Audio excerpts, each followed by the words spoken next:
मैं हूं आपके साथ हिमानी नैथानी। आज की पंचायत में आज बात करेंगे वक्फ कानून की, जिसके संसद में पारित होने के बाद भी सियासी घमासान रुकने का नाम नहीं ले रहा है। इस कानून के सहारे समाज के एक वर्ग को भड़काने की भी कोशिशें की जा रही है। पश्चिम बंगाल में वक्फ कानून के खिलाफ भड़की हिंसा चिंता बढ़ाने वाली है। सवाल है कि वक्फ कानून पर इतना हंगामा क्यों बरपा हुआ है। सरकार बार बार साफ कर चुकी है कि नए कानून से किसी की धार्मिक संपत्तियों पर किसी तरह का कोई असर नहीं पड़ेगा। फिर भी संभल हो, काशी हो, मथुरा हो, यहाँ की मस्जिदों पर से वक्फ बोर्ड का नियंत्रण छीनने का डर क्यों दिखाया जा रहा है। बड़ा सवाल यह भी कि वक्फ के नाम पर आखिर कौन भड़का रहा है। अगले 1 घंटे में इन सवालों के जवाबों को तलाशने की कोशिश करेंगे, लेकिन उससे पहले आपको दिखाते हैं कि किस तरह वक्फ कानून पर आरोप प्रत्यारोप और हंगामे का दौर जारी है।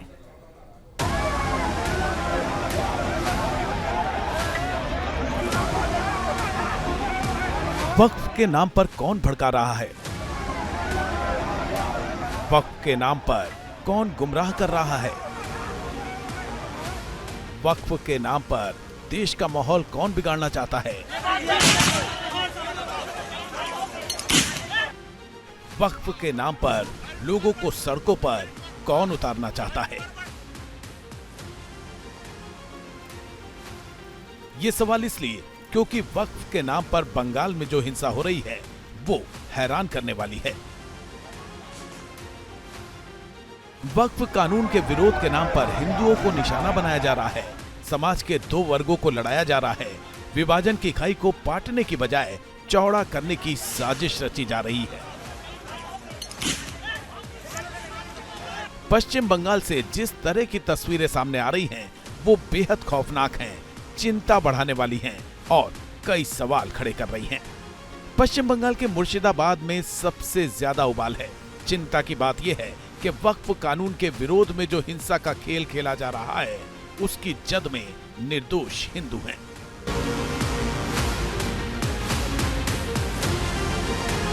हम लोग राष्ट्रपति शासन चाहते हैं। यहाँ अराजकता चलता है, यहाँ गुंडागर्दी चलता है। हर शुक्र जब भी कोई जुलूस होता है, शुक्रवार नमाज के बाद इधर आतंक फैलाना जाता है। हम लोग को दुकान तोड़ दिया है, आदमी को मार काट दिया है, ये सब तोड़ दिया है, ये सब चोरा के ले गया, लूटपाट करके ले गया सब कुछ। यहाँ के सारे घर जला दिए गई है, सारे दुकानें जला दिया गया है। ये देखिए, नजारा देख लीजिए, ये नजारा देख लीजिए दुकान का। बंगाल में हिंदुओं को निशाना बनाया गया, उनके घरों को तोड़ा गया, दुकानों को लूटा गया और आगजनी की गई। इसीलिए बीजेपी ममता सरकार पर हमलावर है। यूपी के सीएम योगी आदित्यनाथ ने आरोप लगाया है कि वक्फ के नाम पर लोगों को डराया धमकाया जा रहा है और बंगाल में हिंदुओं की हत्या करवाई जा रही है। योगी ने ममता बनर्जी पर निशाना साधते हुए पूछा कि आखिर बंगाल हिंसा से किसको फायदा है। वक्फ के नाम पर लाखों एकड़ लैंड कब्जे की गई है और उनके पास कोई कागज नहीं, कोई राजस्व रिकॉर्ड नहीं, और राजस्व रिकॉर्ड नहीं तो सभी को वापस लेने की कार्रवाई जब इस संशोधन विधेयक संसद में पारित हुआ है और अब इस पर कार्रवाई हो रही है, तो इसके लिए हिंसा भड़काई जा रही है। वक्फ संशोधन अधिनियम में भी इन लोगों ने वही हिंसा कर रहे हैं, धमकी दी जा रही है, फिर अव्यवस्था पैदा करने का प्रयास हो रहा है। वक्फ कानून पर बंगाल सुलग रहा है। हालांकि राज्य की सीएम ममता बनर्जी ने हिंसा की जिम्मेदारी लेने से साफ इनकार कर दिया है। नए वक्फ कानून को लेकर एआईएमआईएम अध्यक्ष और सांसद असदुद्दीन ओवैसी भी मैदान में उतरे हुए हैं। उन्होंने कहा कि सरकार ने वक्फ बोर्ड को एक पोस्ट ऑफिस बनाकर रख दिया है, जिसकी कोई ताकत नहीं बची है। उन्होंने ये कहकर आग में घी डालने की भी कोशिश की कि ये सीधे सीधे मुस्लिम समाज की धार्मिक संपत्तियों को छीनने की कोशिश है। आप जब अमेंडमेंट ये ला चुके हैं, कानून बना चुके, तो क्या संभल की मस्जिद वक्फ की प्रॉपर्टी रहेगी? क्या ज्ञानवापी की मस्जिद वक्फ की प्रॉपर्टी कहलाएगी? क्या मथुरा की मस्जिद वक्फ की प्रॉपर्टी कहलाएगी? जितने भारत में एएसआई प्रोटेक्टेड एंशिएंट मॉन्यूमेंट्स है, उसके एक्ट के तहत उसको बोलते एएसएमआर एक्ट, जिसमें हमारे शिया भाइयों के इमाम बाड़े भी हैं, आशुर खाने भी हैं, दरगाहें भी हैं। अब आप बताइए, इससे वक्फ को छीन नहीं रहे आप? ओवैसी ने 19 अप्रैल से बकरीद तक वक्फ कानून के खिलाफ विरोध प्रदर्शन का भी ऐलान किया है। साथ ही मुस्लिमों से वक्फ कानून के खिलाफ प्रदर्शनों में हिस्सा लेने की अपील की है। दरअसल राष्ट्रपति द्रौपदी मुर्मू ने संसद के दोनों सदनों से पारित होने के बाद 5 अप्रैल को वक्फ संशोधन अधिनियम को मंजूरी दे दी थी। केंद्र सरकार ने नोटिफिकेशन जारी करके 8 अप्रैल से नए कानून को लागू कर दिया है। नए कानून के लागू होने के बाद वक्फ बोर्ड अब मनमाने तरीके से किसी भी संपत्ति पर दावा नहीं कर सकेगा। विवाद की स्थिति में अदालत में चुनौती दी जा सकेगी। ये अनिवार्य होगा कि वक्फ को संपत्ति दान करने वाला व्यक्ति कम से कम 5 वर्षों से इस्लाम धर्म का पालन कर रहा हो। मस्जिदों और अन्य धार्मिक स्थलों की पूर्व स्थिति बनी रहेगी। अधिसूचना से पहले की स्थिति को मान्यता दी जाएगी।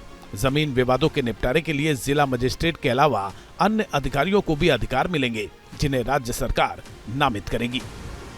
वक्फ कानून के खिलाफ सुप्रीम कोर्ट में कांग्रेस समेत कई पार्टियां और मुस्लिम संगठनों की तरफ से 15 याचिकाएं दाखिल की गई हैं। सीजेआई संजीव खन्ना की अगुवाई वाली 3 सदस्यीय पीठ 16 अप्रैल को इस मामले की सुनवाई कर सकती है। मामला देश की सबसे बड़ी अदालत तक पहुंच गया है, जहां नए कानून की वैधता पर फैसला होगा। फिर भी वक्फ कानून पर हंगामा शांत नहीं हो रहा। देश के कई हिस्सों में विरोध प्रदर्शन हो रहे हैं। पश्चिम बंगाल में तो हिंसा की घटनाएं भी लगातार सामने आ रही हैं। सवाल है कि वक्फ कानून पर क्यों सवाल उठ रहे हैं और वक्फ के नाम पर कौन भड़का रहा है। और इसी पर आपको बता दें कि एक बड़ा पैनल जो है वो हमारे साथ जुड़ चुका है। फटाफट से तारुफ में करा देती हूँ। डॉक्टर प्रवेश कुमार चौधरी प्रवक्ता हैं विश्व हिंदू परिषद के, इस वक्त हमारे साथ जुड़ चुके हैं।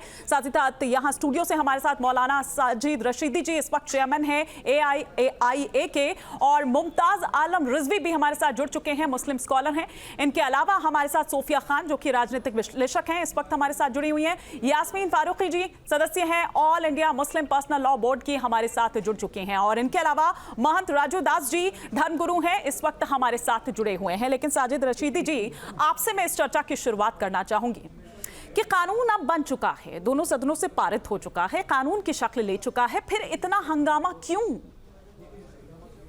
देखिए, असल में पिछले जो 60-65 साल की राजनीति को जब अध्ययन करते हैं हम, तो इसमें मुसलमान को हमेशा डराया ही गया है। कांग्रेस हमेशा से बीजेपी से डराती रही है, संघ से डराती रही है, आरएसएस से डराती रही है। ये 65 साल की जो मेहनत है, और इसमें सिर्फ ये नहीं कि विपक्षी पार्टियां शामिल हैं, कुछ हमारे धर्मगुरु जो हमारे बड़े उलमा है, अकाबिरीन उलमा, उन्होंने भी ये रोल अदा किया है इसमें। उन्होंने भी बाकायदा बीजेपी से डराने का काम किया है। आपको याद होगा महाराष्ट्र में एक फतवा निकला था मौलाना सज्जाद नोमानी साहब की तरफ से कि जो आदमी बीजेपी को वोट दे उसका सोशल बाइकाट कर दिया जाए। इस तरह के जब फतवे निकलते हैं तो मुसलमान कहीं ना कहीं डर जाता है। आज भी इसी बात को लेकर डराया जा रहा है। ये कहा जा रहा है, जैसे असुद्दीन अवैसी के बयान आप सुनते होंगे, वो कहते हैं मुसलमानों उठो, ये उठने का वक्त हो गया है, तुम्हारे सर पर तलवार लटकी है, तुम्हारी मस्जिदें खतरे में हैं, मस्जिदों के खिलाफ साजिश हो रही है। ये इस तरह के बयानात हैं। जब धर्म का नाम आता है तो मुसलमान कहीं ना कहीं, या कोई भी किसी भी धर्म का आदमी हो, वो कहीं ना कहीं जज्बात में आ जाता है, और जज्बात में आकर वो सड़कों पर निकल जाता है। मेरा मानना ये है कि देखिए, कानून बन गया है। कानून बनने के बाद 2 रास्ते हैं। एक रास्ता है कोर्ट, जिसमें तकरीबन 16 या 17 लोग जा चुके हैं, शायद 18 लोग जा चुके हैं, वही एक रास्ता है। दूसरा एक रास्ता ये है कि पीसफुली आप बैठ जाइए कहीं भी धरने पर। कौन मना कर रहा है? किसानों ने भी धरना किया, लेकिन उसके लिए कुर्बानी देनी पड़ेगी। कुर्बानी देने के लिए हमारे वो बयान बहादुर जो कहते हैं सड़कों पे निकलो, वो कुर्बानी देने के लिए तैयार नहीं है। किस तरह की कुर्बानी? वो सिर्फ मुसलमानों को भड़काने के लिए तैयार है। मुसलमानों को भड़काएंगे, सड़कों पर लाएंगे। सवाल ये है कि मुसलमान क्या सिर्फ भड़काने के बाद सड़कों पर आने के लिए रह गया?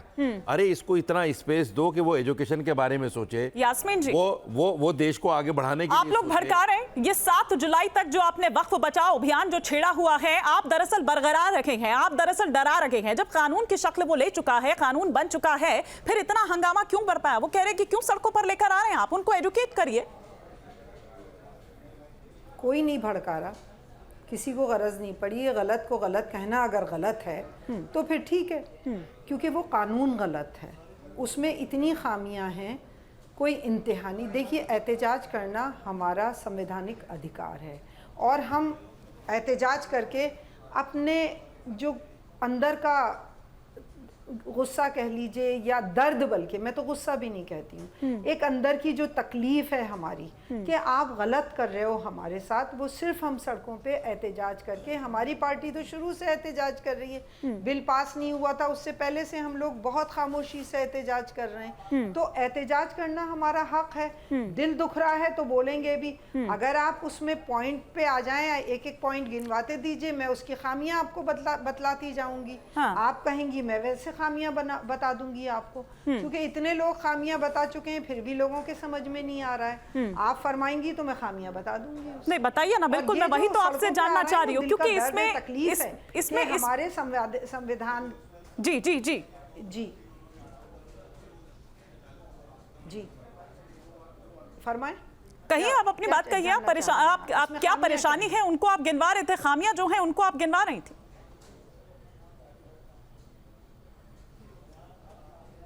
जी जी, मैं आपको पहले बताऊं कि एक बीजेपी का बहुत खूबसूरत वो है कि वो औरतों के, मुसलमान औरतों का कहते हैं कि बहुत फलाह का काम करते हैं, मुसलमानों की औरतों के हक़ में कानून बनाते हैं। तो वो एक ये कहते हैं कि हमने वक्फ में मुसलमान औरतों को जोड़ा है और कहा है कि लेना ज़रूरी है, तो वो गलत है। आप कहें पूरे हिंदुस्तान के वक्फ बोर्ड को देख लीजिए, हर जगह 3, 4, 2 औरतें आपको मिल जाएंगी। वो डिटेल में जाऊंगी तो बहुत लंबी कहानी हो जाएगी, आप कहेंगी तो मैं वो आपको फहरिस्त भी भेज दूंगी। दूसरा ये कहते हैं कि गैर मुस्लिम जो हैं वो इसमें दाखिल होंगे। आप मुझे बेटे ये बताइए कि क्या मंदिरों में आप मुसलमानों को ले रहे हो क्या? एक वक्फ जो है वो मजहबी चीज़ है जो कि अल्लाह के नाम पे वक्फ की जाती है। तो उसके अंदर आप मेंबर्स, पूरी बात सुन लीजिए मेरी। जी जी जी, आप कंप्लीट करिए। आपका ये गलत बात है कि आप क्रिश्चियन का धर्म को निभा रहे हैं, वो अपने है ना, और मुसलमानों के उसको कंट्रोल कर रहे हैं। हालांकि देखिए, मैं आपको बता दूं, वक्फ कंट्रोल जो है वो मुसलमानों के भी हाथ में नहीं होता है। जिस राज्य में जो भी गवर्नमेंट होती है उसी का ही चेयरमैन होता है, वाइस चेयरमैन होता है, पूरी कमेटी होती है। अभी भी वो राज्य ही चलाता है। अब आपको मालूम है कि 3 पिलर्स हैं अपने एडमिनिस्ट्रेशन, जो कि गवर्नमेंट, जो कि मतलब पूरा कंट्री चलाता है। एडमिनिस्ट्रेशन, आपका न्यायपालिका और आपका जो ये जो चुन के जाते हैं वो। आपका वक्फ कानून में आप न्यायपालिका के अधिकार को एडमिनिस्ट्रेशन को दे रहे हो कि कलेक्टर के हाथ में दे दो। तो ये कहाँ तक सही है? कलेक्टर अपने आप में बिजी होता है, वो कानून के हिसाब से कैसे वो करेगा? ठीक है यास्मीन जी, आपके कुछ पॉइंट्स मैंने सुने, लेकिन शायद किरण रिजिजू ने जो पॉइंट्स गिनवाए थे पूरे 10 पॉइंट, आप कुछ कहना चाह रहे हैं, मैं आ रही हूँ उस पर, शायद आपने गौर नहीं किया, लेकिन यहाँ पर सादिद रशीदी जी आपसे कुछ कहना चाह रहे हैं, कुछ काउंटर करना चाह रहे हैं आपकी बात पर। यास्मीन आपा, मैं बड़ा एहतराम करता हूँ आपका, माशाल्लाह बहुत सुलझी हुई बात करती हैं। अभी आपने एक बात कही कि चलिए आप मेरी बात अधूरी छोड़ के उनकी कहना चाहती हैं। नहीं ऐसा नहीं है, आपके कुछ पॉइंट्स पर पूरी कर लीजिए, सुन लीजिएगा। आपने अभी एक बात कही है कि 2 हिंदुओं को लाना चाहते हैं, और फिर साथ में आपने ये भी कह दिया कि वो कमेटी सरकार की कमेटी होती है। देखिए कहाँ कंट्रोवर्सी है आपकी बातों में। जब ये कमेटी सरकार की है, वक्फ बोर्ड सरकार बनाती है, चाहे चेयरमैन हो चाहे मेंबर हो, तो वो इसमें हिंदू रखे मुसलमान रखे इससे कोई फर्क नहीं पड़ता। फर्क कहाँ पड़ता है कि आपकी जो मस्जिदों की कमेटी है उसमें कोई हिंदू नहीं होगा, आपकी दरगाहों की जो कमेटी है उसमें कोई हिंदू नहीं होगा, आपकी जो इस तरह की रिलीजियस कमेटी होंगी उसमें कोई हिंदू नहीं होगा।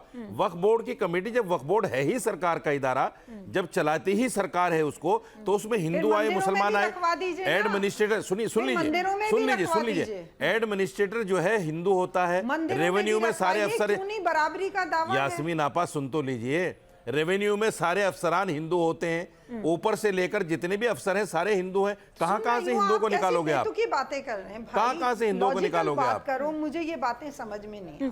लेकिन यास्मीन जी, ये बात तो ठीक है ना कि आप सिर्फ आधी ही बात बता रही हैं, आप लोग पूरी तरह से नहीं।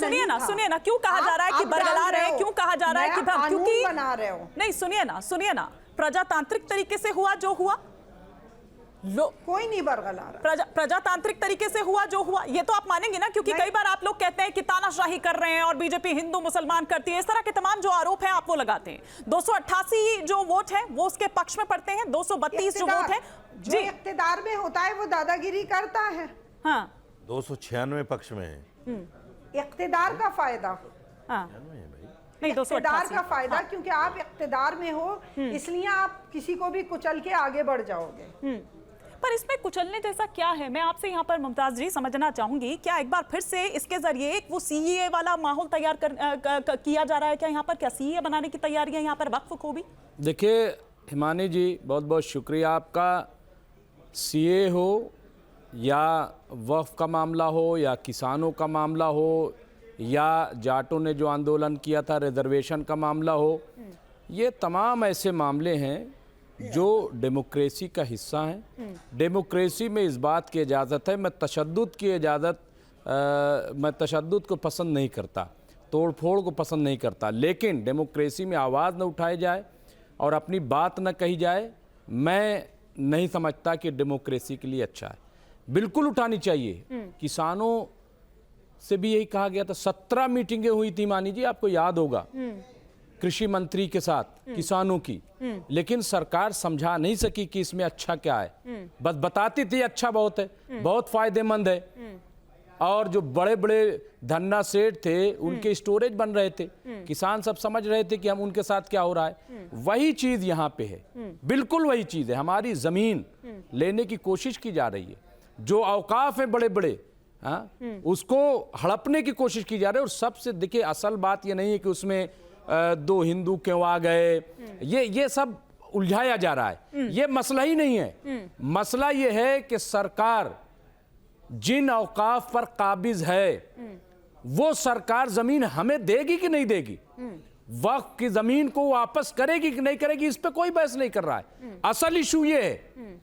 बाकी 2 मेंबर हो जाए हिंदू, मैं तो इसके बिल्कुल खिलाफ नहीं हूं, भाई ठीक है हो जाए। यार दरअसल मसला ये है कि वक्फ के नाम पर वो जो लैंड जिहाद चल रहा था, उससे दरअसल पारदर्शिता लाने की बात हो रही है ना। जिहाद नहीं, पारदर्शिता लाने की नहीं, सुनिए ना मुमताज जी, पारदर्शिता लाने की बात कर रही है ना सरकार इसमें, उन्हीं संपत्तियों की। सब पारदर्शिता है, हाँ, सब पारदर्शिता है। मैं आपको बता रहा हूं ना, लूट मची हुई है, वक्फ बोर्ड में पारदर्शिता है, सब जानते हैं कि लूट हो रही। कौन नहीं जानता कि लूट, लेकिन वक्फ बोर्ड किसके अंडर में आता है? वक्फ बोर्ड सरकार के अंडर में आता है। वक्फ बोर्ड का चेयरमैन कौन चुनता है? सरकार वक्फ बोर्ड का चेयरमैन बनाती है, अपने लोगों को बनाती है। और सरकार के पास, एक मिनट, सरकार के पास सारे डॉक्यूमेंट्स है। जब मुख्तार अब्बास नकवी माइनॉरिटी मिनिस्टर थे तो उस वक्त उन्होंने जो नेशनल वक्फ काउंसिल था हिमानी जी, तो वहां पे 2 कंप्यूटर और 2 स्टाफ तमाम जो हिंदुस्तान में स्टेट वक्फ बोर्ड थी उनको दिए, ताकि इसका रजिस्ट्रेशन हो सके, डिजिटलाइजेशन हो सके,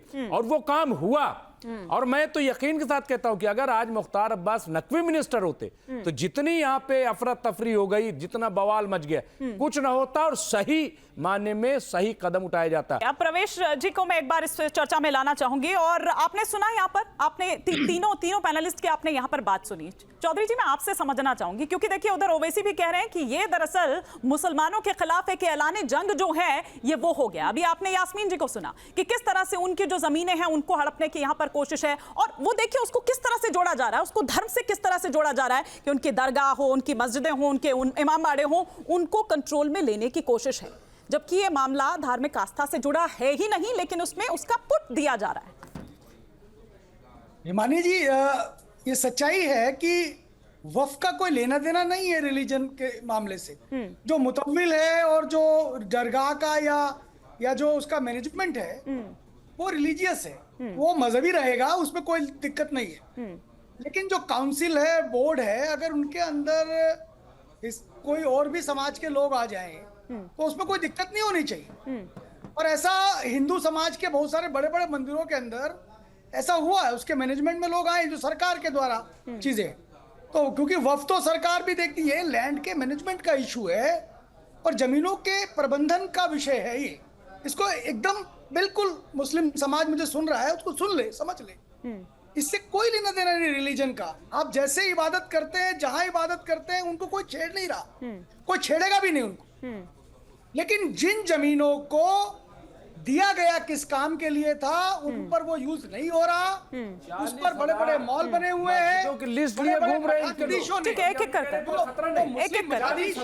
ठीक है, एक बार उनको कंप्लीट करने देना, इनसे पूछिए, कंप्लीट करने देते हैं। क्या हुआ है, उन कब्जे का जो है उसको हटा करके और गरीब मुसलमान को, पसमंदा मुसलमान को, आप सोचिए पसमंदा मुसलमानों का एक पूरा संगठन, बड़ा संगठन, वो किरण रिजिजू से मिलकर उनका धन्यवाद कर रहा है। मुस्लिम पर्सनल जो विमेन का संगठन है, अरे वो मैनेज लोग हैं, कोई धन्यवाद नहीं कर रहा है। तमाम सारे कुछ किरण रिजिजू माइनॉरिटी मिनिस्टर एक काम नहीं किया मुसलमानों की, समर्थन कर रहे हैं। क्यों समर्थन कर रहे हैं? क्योंकि उनको मालूम है कि इसका कोई सियासत से लेना देना नहीं है। रानी जी आप देखिए, पिछले शुक्रवार को इनकी जो जुम्मा की नमाज होती है, उसके बाद मुस्लिम समाज ने हिंदू दुकानों को लूटा। वो उनकी स्टेटमेंट देखिए, आपका टीवी चैनल भी चला रहा है और भी टीवी चैनल चला रहे हैं, जी स्टेटमेंट दे रहे हैं। मुस्लिम वर्ग ने हिंदू दुकानों को लूटा। ये क्या चोर और डकैत थे कि वो चोरी डकैती करके उसके बाद उसमें पेट्रोल से जला करके आग जला रहे हैं? ठीक है, ये देखिए मैं कह रहा हूँ, मैं उस पर भी आऊंगी। हमारे साथ राजू दास जी भी जुड़े हुए हैं और सोफिया जी भी जुड़ी हुई हैं, उनका भी अभी एक भी कमेंट नहीं हुआ है। लेकिन रिजवी जी, ठीक है चौधरी जी मैं आ रही हूँ, लेकिन रिजवी जी आपने मेरी बात का जवाब नहीं दिया कि क्या वक्फ बोर्ड दरअसल लैंड जिहाद करने का एक जरिया बन गया था, इसलिए इतनी आपत्ति हो रही है?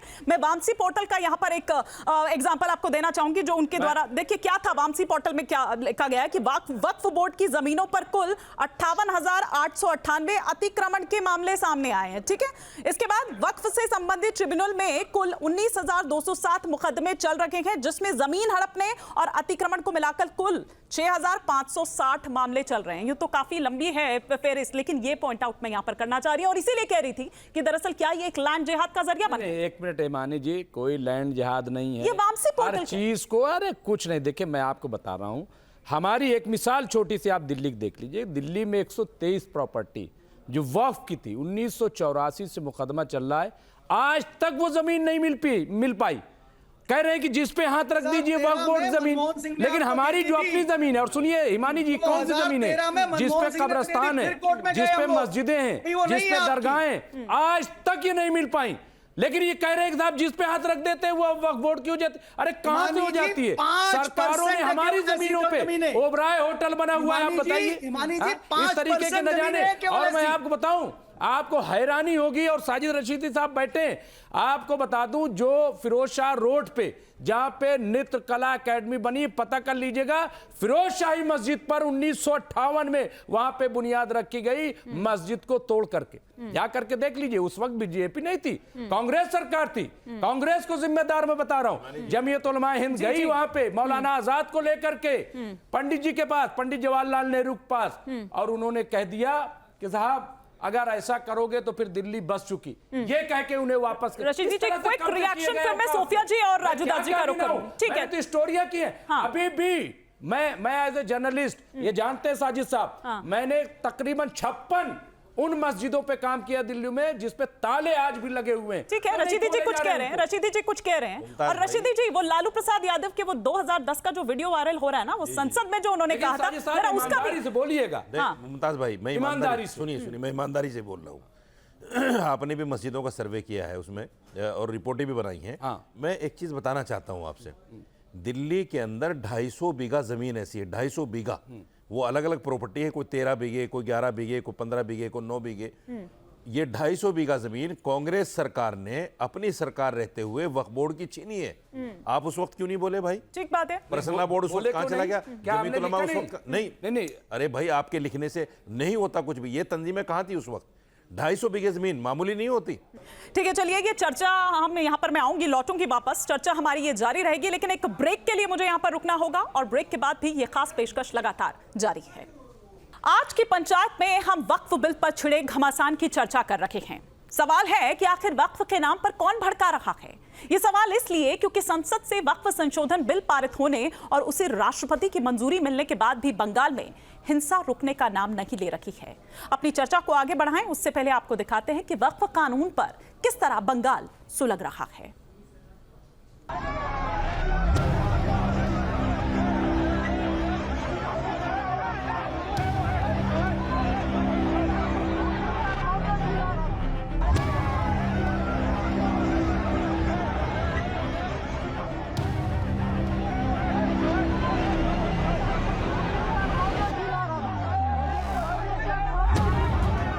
8 अप्रैल को वक्फ कानून लागू हुआ और 10 अप्रैल से बंगाल में हिंसा भड़क गई।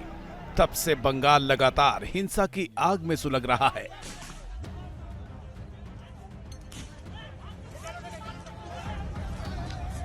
हिंसा की सबसे ज्यादा घटनाएं मुर्शिदाबाद से सामने आई। यहाँ पर लोगों के घरों को निशाना बनाया गया, जो बाहर दिखा उस पर हमला कर दिया गया।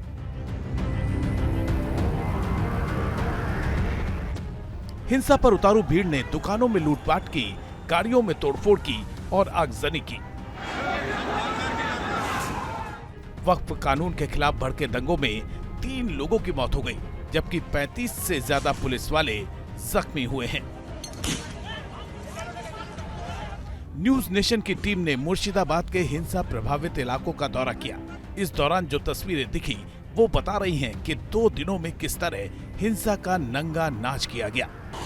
धुलियान में जिस वक्त हिंसा की शुरुआत हुई थी और जिस इलाके से हिंसा की शुरुआत हुई थी वो यही बैंक मोड़ का इलाका है। इस वक्त यहाँ पर आप देख सकते हैं हमारे दाएं और बाएं बीएसएफ के जवानों ने मोर्चा संभाला हुआ है। करीब 300 से ज़्यादा बीएसएफ के जवान यहाँ पर तैनात किए गए हैं। कलकत्ता हाई कोर्ट की तल्ख टिप्पणी के बाद ये सिक्योरिटी फोर्सेस की तैनाती हुई है। आप तस्वीरों के माध्यम से देख सकते हैं कि सड़क पर जो ये मलबे बिखरे हुए हैं, ये जो जले हुए निशान आपको सड़क पर दिखाई दे रहे हैं, ये शुक्रवार और शनिवार को जिस तरीके से यहाँ पर हिंसा हुई, आगजनी हुई, तोड़फोड़ किए गए, पत्थर फेंके गए, गाड़ियाँ जलाई गई, उसकी ये एक नज़ीर है। और ये देखिए सामने दुकानें हैं, दुकानों में किस कदर यहाँ पे तोड़फोड़ की गई और कैसे सामान लूटे गए।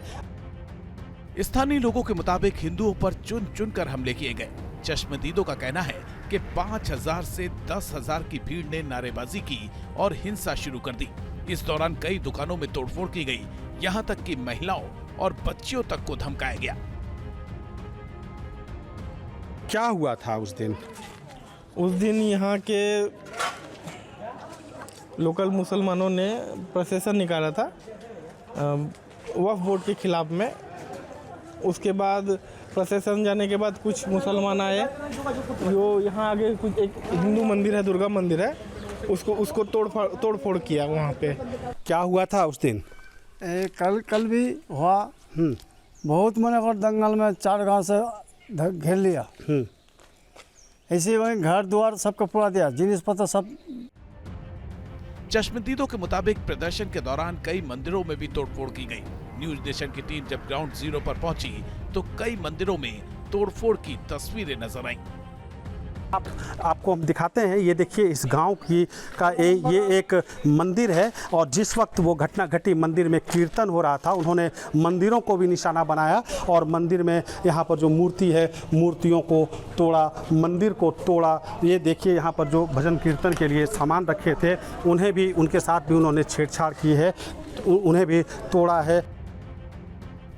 हमारी टीम शमशेरगंज इलाके में भी पहुंची, जहां हिंसा पर उतारू भीड़ ने एक पिता पुत्र की उनके ही घर के बाहर हत्या कर दी।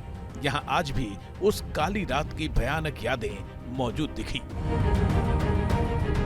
इस वक्त हम मौजूद हैं जाफराबाद में। ये वही जाफराबाद है जहां पर हिंसा करने वालों ने, जो उपद्रवी थे, उन लोगों ने एक पिता और पुत्र की निर्मम हत्या कर दी थी। हम आपको दिखाने की कोशिश करेंगे। ये वही जगह है जहां पर पिता की हत्या की गई थी। देखिए ज़मीन पर उनके खून के निशान और उनके गले की ये माला आपको दिखाई दे रही होगी। कितनी बेरहमी से उनकी हत्या की गई। भीड़ ने जिस तरीके से यहाँ पर उत्पात मचाया, हम आपको दूसरी एक और तस्वीर दिखाएंगे कि कैसे दौड़ा कर भीड़ ने दोनों पिता पुत्र को मौत के घाट उतारा था। ये देखिए यहाँ पर पूरे ज़मीन पर खून के धब्बे छींटे पड़े हैं, ये कपड़े बिखरे हुए हैं, जगह जगह पर टूटे कांच शीशे पड़े हुए हैं। और आपको ये घर की तस्वीर हम दिखाते हैं जहाँ पर ये दोनों पिता पुत्र मौजूद थे जिस वक्त वो प्रदर्शनकारी यहाँ भीड़ की शक्ल में पहुँचे थे। और सबसे पहले उन लोगों ने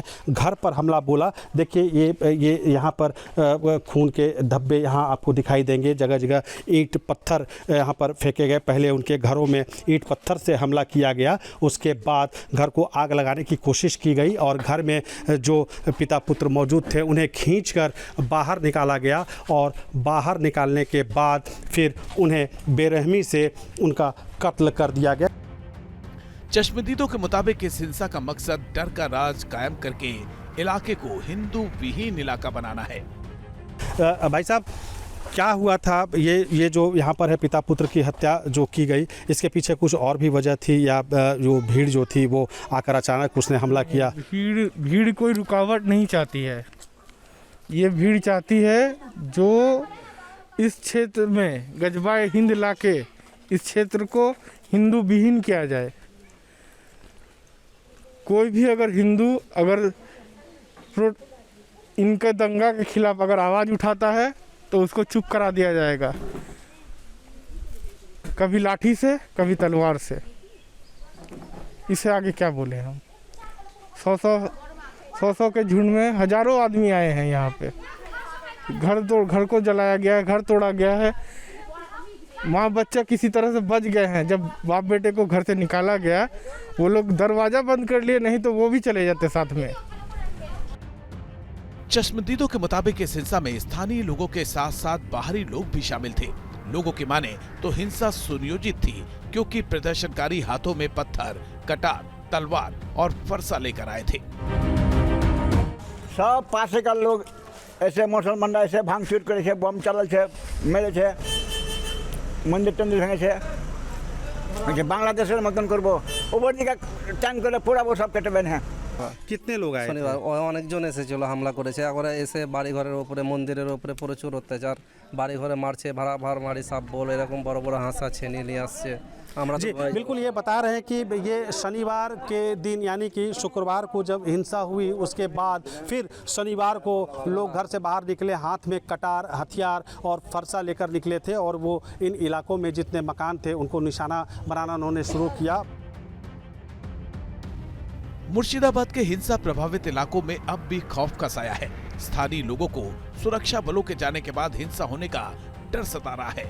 बंगाल पुलिस से भरोसा उठ सा गया है। सवाल है कि वक्फ कानून का विरोध करने का ये कौन सा तरीका है जिसमें मासूम लोग शिकार बन रहे हैं। लोकतंत्र में विरोध प्रदर्शन का सबको हक है, लेकिन इसके लिए हिंसा का सहारा क्यों लिया जा रहा है? आखिर लोगों को कौन भड़का रहा है?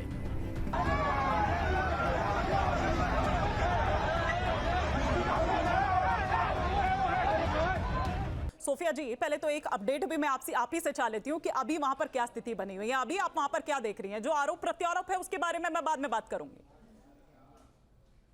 देखिए, जो भी अप्रिय घटना जो है सिर्फ बंगाल में नहीं, कई ये गलत कहना होगा कि सिर्फ बंगाल में प्रोटेस्ट हो रहे हैं। महाराष्ट्र से भी कई वारदात आए हैं, डबल इंजन की सरकार, जहां पर पटना से कुछ वारदात भी आए थे और पूरे देश भर में ही लोग जो है मुसलमान। देखिए, सबसे पहले मैं ये कहना चाहूंगी, मैं यास्मीन बाजी से सहमत हूँ। उन्होंने जो कहा कि मुसलमानों को सबसे पहले कॉन्फिडेंस में नहीं लिया गया। वक्फ अच्छा है बुरा है वो तो बाद में बात की बात है। ये लोग 2 मुसलमान महिलाओं को रखना चाहते हैं तो ये बहुत अच्छी बात है, सुनने में बहुत अच्छा लगा। लेकिन मेरा सवाल ये भी है, संदेह के दायरे में ये भी आता है कि सांसद में और जितनी भी विधानसभा है उसमें कितने भाजपा की महिलाएं, भाजपा में मंत्री या भाजपा की सांसद कितनी है? मुझे तो लगता है कि नहीं के बराबर है, या परसेंटेज नहीं के बराबर है। बिल्कुल, तो किस तरीके से मुसलमान महिलाएं ये समझे कि आप हमारे साथ खड़े हैं। चलिए, मैं सोफिया खान हूँ, मेरा नाम एक मैं मुसलमान वर्ग से आती हूँ, तो क्या ये लोग मुझे जगह देंगे? चलिए, मंदिरों की अगर बात करें या और भी दूसरे धर्म स्थानों में बात करूंगी। देखिए, मैं यहाँ पर कोई हिंदू मुसलमान को पक्षपात नहीं करती। अभी हमारे काबिल भाई कह रहे थे कि हिंदू हो सकते हैं, बिल्कुल हो सकते हैं। हिंदू भाई को भी हम रख सकते हैं वक्त में, कोई प्रॉब्लम नहीं है। सबसे बड़ी समस्या ये है कि मुसलमानों का कॉन्फिडेंस जो 2014 के बाद हिला हुआ है, इस सरकार के ऊपर एक शक भरी कह सकते हैं जो हमारी नजर है, उससे तो हम नकार नहीं सकते। तो सरकार अगर कुछ भी कहे, सरकार आधी रात को पेट्रोल डीजल पर बात नहीं करती, आधी रात को अमेरिका ने नहीं, तो सोफिया जी क्या करे सरकार? क्योंकि आपके फेवर में भी अगर कुछ चीज लेकर आती है तो नहीं, मैं उसी पर आ रही हूँ, आप ही के पॉइंट पे बात कर रही हूँ, तो वो भी आपको लगता है कि नहीं फेवर में नहीं है? तो ऐसा क्या करे सरकार, ऐसा क्या करे सरकार? सरकार सबसे पहले तो ये करे कि हिंदू मुसलमान की राजनीति बंद करे। हिंदू मुसलमान सिर्फ मुसलमानों के ही धर्म में, वो ट्रिपल तलाक से शुरू होकर, वो अच्छा है बुरा है मैं उसके बारे में नहीं बोलूंगी, ट्रिपल तलाक में ही संशोधन किया। अरे आप धर्म तो हिंदुस्तान में कई धर्म हैं, आप उनके ऊपर अगर बात करते तो शायद मुसलमानों को इतना ज्यादा डर नहीं लगता, लेकिन हर एक लागू जो है, हर एक चीजों में संशोधन मुसलमानों की चीजों से जुड़े हुए में होगा, ऐसा तो नहीं हो सकता ना। ऐसा होगा तो जाहिर सी बात है मुसलमान रस्तों पे होंगे, जो देखा जा रहा है। और जब लाखों की संख्या में मुसलमान रस्तों पर होंगे, वो बंगाल हो या कोई भी राज्य हो, तो जाहिर सी बात है वहाँ पे छुटपुट हिंसा की घटने भी आएंगे। हिंसा की घटना भी सुनने में आएगा। बीजेपी के आने से नहीं डरा है, बाकायदा 60 साल इस पर मेहनत की है बीजेपी से डराने के लिए। 60 साल मेहनत हुई है, उसकी वजह से मुसलमानों में डर बैठा हुआ है। नहीं पर सोफिया जी मैं से पहले कि मैं डराया जा रहा है, मुझे बोल लेने दीजिए। हुकूमत आने से नहीं डरे हैं मुसलमान। ठीक है एक एक करके रशीदी जी मुझे अभी राजू दास जी का भी रुख करना है। जी सोफिया जी फटाफट से अपनी बात खत्म करें, फिर मैं राजू दास जी का रुख करूं। बंगाल में जो घटना हो रही है उसके ऊपर ममता बनर्जी ने एक ट्वीट भी किया है, शांति बनाए रखने के लिए उन्होंने अपील की है। और जो लोग भी 120 लोगों की गिरफ्तारी भी हो चुकी है, तो जाहिर सी बात है अगर मुसलमान यहाँ पे देखिए टीएमसी के कोई शांति बनाए रखने की अपील की है, लेकिन साथ ही ये भी कह दिया कि हम लागू नहीं होने देंगे, तो इसका क्या मतलब निकाला जाए? मैं राजू दास जी का रुख करूंगी। ठीक है सोफिया जी शांति बनाए रखने की अपील की, लेकिन वहीं दूसरी तरफ ये भी कह रही है कि लागू नहीं होने देंगे, इसका क्या मतलब निकाला जाए राजू दास जी? प्रशासन अपना काम कर रही है, जैसा मैं देख पा रही हूँ, प्रशासन देखिए गिरफ्तारी भी हो रही है, लेकिन अगर जी सोफिया जी मैं लौटूंगी आपके पास, एक रिएक्शन राजू दास जी का। जी मोहन जी आप देखिए, जितने यहाँ मुस्लिम स्कॉलर, मुस्लिम बुद्धिजीवी बैठे हैं, सबने अमन शांति चैन की बात नहीं किया। सबने कहा कि मुसलमान रोड पर उतरेंगे, क्या होगा ये सबको पता है। क्या हुआ? पाकिस्तान, अफगानिस्तान, बांग्लादेश 100 वर्ष, 150 वर्ष, 60 वर्ष पहले लोगों ने देख लिया। ये आपके चैनल पे बैठ के सीधे तौर पे ऐसे डरवाया जा रहा है, धमकी दी जा रही। पश्चिम बंगाल में जो घट रहा है वो दुर्भाग्यपूर्ण घटना है। क्या हम लोग भी ऐसी मानसिकता बनाएंगे तो क्या होगा? क्या बांग्लादेशी घुसपैठी भारत में रह पाएंगे? क्या रोहिंग्या मुसलमान भारत में रह पाएंगे? नहीं रह पाएंगे। मैंने कब कहा? लेकिन दुर्भाग्य है करनी सेना कि एक तरफ को आप कहते हो भारत सेकुलर है, डेमोक्रेसी है, लोकतांत्रिक व्यवस्था है, प्रजातंत्र है, दूसरे तरफ आप मुसलमानों के लिए कानून अलग से क्यों तत्काल आप सनातन बोर्ड बना दो ना, भारत को हिंदू राष्ट्र कर दो, तब मुसलमानों को अलग से आप वोट दो, मुसलमानों को अलग से आप कानून की व्यवस्था दो। जब भारत सेकुलर है तब ऐसा क्या जरूरत आन पड़ी कि उनको अलग से कानूनी व्यवस्था, कानूनी मान्यता और उस मान्यता से ही चलेंगे, जबकि जो करेक्शन हुआ उससे हिंदू का कोई फायदा नहीं है, हमारा कोई हित नहीं है, हमारा कोई लाभ नहीं है। जितने लोग बैठे हैं उन्हीं का लाभ है, उन्हीं का हित है। अरे क्या क्या चाहते हो? कुचले महाकुंभ में 7,000 करोड़ रुपया सरकार ने लगाया, एक एक करके। आप लोग तो इसी में खुश हैं। एक एक करके देखिए, अगर सब बोलेंगे तो कैसे समझ आएगा? 25 लाख सब बोलेंगे तो कैसे समझ आएगा? सोफिया जी अगर सब एक साथ बोलेंगे तो देखिए मुश्किल हो जाएगी, क्योंकि कुछ समझ नहीं आएगा। हाँ एक बार राजू दास जी अपनी बात कंप्लीट कर। बोला किसी तो ये लोग क्यों बोल रहे हैं? नहीं आप कंप्लीट करिए राजू जी। नहीं मैं बीच में नहीं बोला। इन्होंने सोफिया जी मैं लौटूंगी, एक बार राजू दास जी अपनी बात कंप्लीट कर लें। इन्होंने कहा कि आपको जो कुंभ में इतना पैसा दे दिया, तो मैं कहता हूँ इतना लाख करोड़ सरकार ने कुंभ से कमाई हमको दे दे। वाह भाई वाह, वाह भाई वाह। कहाँ कमाई? कहाँ है कमाई? सरकार दे दे। दिखाइए नंबर कहाँ पे है कमाई? नंबर 1 कहाँ है कमाई? नंबर 1 हर बात में झूठ दिखा रहा हूँ, हर बात में झूठ। तो हमें भी 7 करोड़ दे दीजिए, 7,000 करोड़ हमें भी दे दीजिए, हम भी कमाएंगे, हम भी कमा के दिखाएंगे। दीजिए हमें 7,000 करोड़। देश में इसके ऊपर भी संशोधन कीजिए ना, उसके ऊपर भी एक बिल पास कीजिए। कितने पैसे? सोफिया जी आ रही है, सोफिया जी आ रही है। 10 करोड़ लोग आ गए, तत्काल 3 लाख करोड़ कमा लिए। एक बार उनको बात करने दीजिए। शांत हो जाओ राजू दास जी शांत हो जाओ। हमको भी आपके बीच में बोलना चाहिए था, लेकिन मैंने नहीं बोला। सोचा तुम बुद्धिजीवी हो, लेकिन मुझको नहीं लगता आप बुद्धिजीवी हो। नहीं, देखिए पर्सनल कमेंट से हम बचते हैं राजू दास जी, आप अपनी बात कंप्लीट करिए। नहीं हाँ नहीं तो सोफिया जी एक सेकंड, एक बार राजू दास जी अपनी बात कंप्लीट कर लें, फिर मैं डिबेट में इतना सोफिया जी देखिए इस तरह से अगर निजी टीका टिप्पणी करेंगे तो नहीं चल पाएगा ना। सुन तो लीजिए। हाँ राजू दास, नहीं दुर्भाग्य है, देखिए दुर्भाग्य है जितने लोग बैठे हैं किसी को अमन नहीं पसंद है, शांति नहीं पसंद है, सबको दंगा भड़काना है, सब उकसाने का कार्य कर रहे हैं। हाँ। इस बिल से किसने कहा? बोल रहे कोई दम हो, कोई बोले ना, कोई क्यों नहीं बोला? हम तो नहीं कहे कि हिंदू भाइयों रोड पे आओ, एक भी मुसलमान को हिंदुस्तान में नहीं रहने देंगे। तब तो अंग्रेजों से लड़ने वाले सेनानी दंगाई थे। तब तो लड़ाई नहीं करनी चाहिए थी, अंग्रेजों का कानून मान लेना चाहिए था। क्यों हमने लड़ाई की? नहीं ये विषय नहीं। नहीं आप कह रहे हैं ना इसमें संशोधन हुआ है, इस संशोधन में ये तो हमारे संविधान अधिकार देता है कि हम प्रोटेस्ट कर सकते हैं। हम हर बात मान ले भाजपा वालों की, ऐसा देश में 5 लाख, ठीक है, 5 लाख मंदिर को गवर्नमेंट ने एक्वायर करके रखा है। एक भी चर्च, एक भी गिरजाघर, एक भी मदरसा गवर्नमेंट ने एक्वायर करके नहीं रखा है। 5 लाख से ऊपर मंदिरों का चार्ज गवर्नमेंट लेती है। एक कर मैं आ रही हूँ चौधरी जी, राजू जी अब आपकी बात पर यास्मीन जी रिएक्ट करना चाहिए। एक कर प्लीज, सिर्फ राजू जी और यास्मीन जी को स्क्रीन पर रखें। जब वक्फ संशोधन बिल पास हो गया है, आपको हिंदुस्तान की संविधान को मानना पड़ेगा, हिंदुस्तान की व्यवस्था को मानना पड़ेगा। इसके अनुरूप चलने से ही राष्ट्र का और आपका भला। ठीक है यास्मीन जी, सरकार ये कह रही है कि भाई जो मुसलमान है वो तो ताली बजा रहा है, वो तो खुश हो रहा है। ये कुछ लोगों का ग्रुप है, कुछ लोगों का समूह है जो इस तरह से प्रोवोकिंग स्टेटमेंट्स दे रहा है, सड़कों पर बुला रहा है। ये दरअसल माफिया की तरह काम कर रहा है।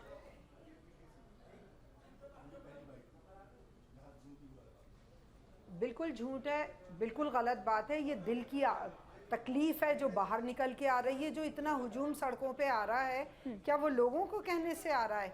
देखिए आजकल सब पढ़े लिखे लोग हैं, अपने साथ क्या ज्यादती हो रही है और क्या सही हो रहा है सब समझते हैं। कोई ऐसा बेवकूफ़ नहीं है कि जो नहीं समझ रहा कि क्या हालात कर रखे हैं। कि आप अगर वो जो बड़ा सच बोल रहे थे ना और बड़ी सुकून की बातें कर रहे थे, नमाज पढ़ना दूबर कर दिया है, छतों पे नमाज नहीं पढ़ सकते, अपने घरों में नमाज नहीं पढ़ सकते, बुलडोजर आप चलवा रहे हो। आप क्या बात कर रहे हो? आप अपने घरों में पढ़िए, किसने इनकार किया यास्मीन जी?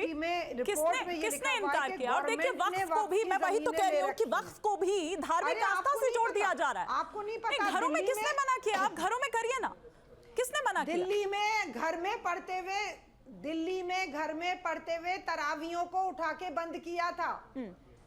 दिल्ली में घर में दुकानों पे तरावी, अंदर अपनी खुद की दुकानों पे तरावियां पढ़ते हुए पुलिस ने उठा के बंद किया था। परवेश चौधरी जी को हम लेकर आएंगे, वो इस पर जवाब देंगे। नमाज पढ़ने के लिए बैन किया गया, लेकिन मस्जिद के आगे नाच के और मस्जिद के झंडे फहराने पे किसी की रोक नहीं है।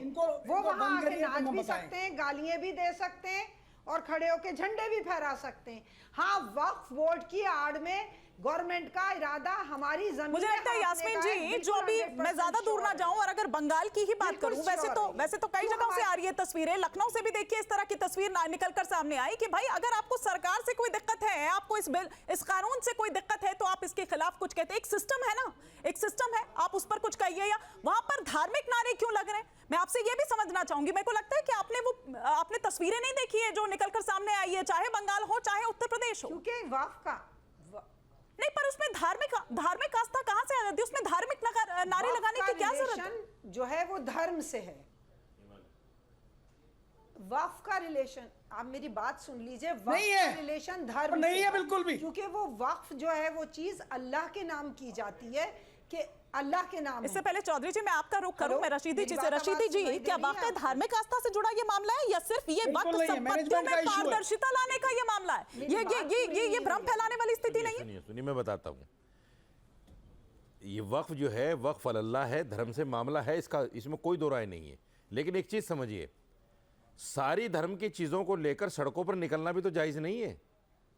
और सड़कों पर निकला कहां जा रहा है? आप सोचिए, आतंकियों के पोस्टर लहराए जा रहे हैं वहां पर। सुनिए ना, अभी देखिए नसरुल्लाह के पोस्टर्स का क्या मतलब है वहां पर, इस्माइल खानिया के पोस्टर्स का वहां पर क्या मतलब है? क्या मतलब, कहां फिलिस्तीन चले गए? जब सिलेंडर बना, सिलेंडर यास्मीन आपा सुनिए, यास्मीन आपा सुनिए, यास्मीन आपा सुनिए, प्याज की माला, यास्मीन आपा सुनिए, यास्मीन आपा सुनिए, मेरी बात सुनिए। अब देखिए, सुनिए सुनिए, सिलेंडर की बात अच्छा सुनिए तो सही, सिलेंडर लेके प्याज अरे एक मिनट तो सुन लीजिए, आया था बीजेपी वाले ही आए थे। एक मिनट मेरी बात सुन लीजिए, एक मिनट मेरी बात सुन लीजिए। अभी मुर्शिदाबाद में क्या हुआ, बंगाल में क्या हुआ, 3 लोगों की जान चली गई, जिसमें एक मुसलमान भी है। 120 लोगों पे मुकदमा हो गया, न जाने और कितने लोगों पे होगा। सड़क पर निकलने में ये नुकसान होगा, क्यों नहीं समझ रहे हैं आप लोग? क्यों भड़का रहे हैं उनको? असदुद्दीन अवैसी खुद जमीन दबाए बैठा है वक्फ बोर्ड की। जो बोर्ड के मेंबर है मौलाना फजलुर रहमान मुजद्दिदी, जो बोर्ड के मेंबर है मौलाना फजलुर रहमान मुजद्दिदी, वो खुद राजस्थान में बोर्ड की जमीन लिए बैठे हैं। जमीयत उलमा के लोग बोर्ड की जमीन लिए बैठे हैं। अरे ये कौन सी बात होगी? मेरे घर में अगर आप दिन का काम करेंगे और मुझे कुछ नहीं देंगे, इसका क्या मतलब हुआ? ठीक है, वक्फ की जमीन वक्फ की है, अगर उस पर कोई मदरसा भी चलाएगा वक्फ को किराया तो दो। कितनी लेके बैठे? नहीं, बिल्कुल नहीं, वक्फ की जमीन वक्फ की है, वो किसी अवैसी और उसके लिए नहीं है, बराबरी की करो। वो अवैसी और जमीयत उलमा के लोगों के लिए नहीं है, वो यतीमों मिस्किनों गरीबों के लिए है। जमीन की बात आती है, यास्मीन आपा, वो जमीन गरीबों चौधरी जी है, चौधरी जी जैसे आदमी के लिए नहीं है। चौधरी जी, वो धनराशि ठीक है, मैं आप दोनों को रोकूंगी, रमेश चौधरी का रुख करूंगी। चौधरी जी, लेकिन ऐसा क्यों होता है कि अगर कोई मेरी जमीन पर मदरसा चलाए? रशीदी जी, आपने अपनी बात रखी। चौधरी जी, जो बात यास्मीन जी ने यहाँ पर कही, वो झंडे लहराने वाली, कि वहां पर हमें इस तरह की आजादी नहीं होती, उस पर तो मैं आपका रिएक्शन चाहूंगी। लेकिन साथ ही साथ यहाँ पर देखिए किस तरह की बात हो रही है कि चलिए पहले आप इसका जवाब दीजिए, फिर उसके बाद मैं आऊंगी।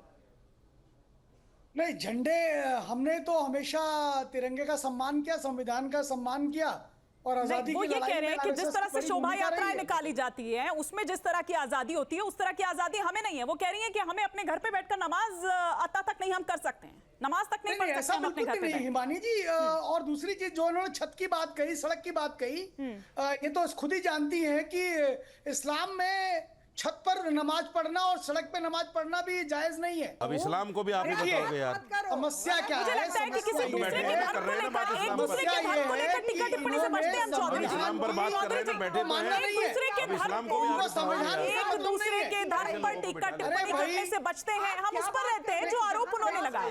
ठीक है, बात कर रहे हो आप, आपसे जो पूछा जा रहा है उस पर बात करो ना, इस्लाम पर क्यों? ठीक है, मैंने कह दिया चौधरी जी, एक दूसरे के धर्म पर टिक्का टिप्पणी नहीं करते हैं हम, इससे बच सकते हैं, लेकिन उस आरोप का जवाब दे दीजिए जो यास्मीन जी ने कहा। ठीक है, ठीक है, रशीदी जी बात हो गई। आप भी इस्लाम पर करोगे तो हम क्या करेंगे फिर? मैंने कह दिया। नहीं, क्यों नहीं कर सकते हम? नहीं, देखिए एक दूसरे के धर्म पर टिक्का टिप्पणी से बचे हम। चौधरी जी प्लीज, प्रोफेशन में प्रोफेसर हूँ पहले। अरे प्रोफेसर हैं, चुप रहिए।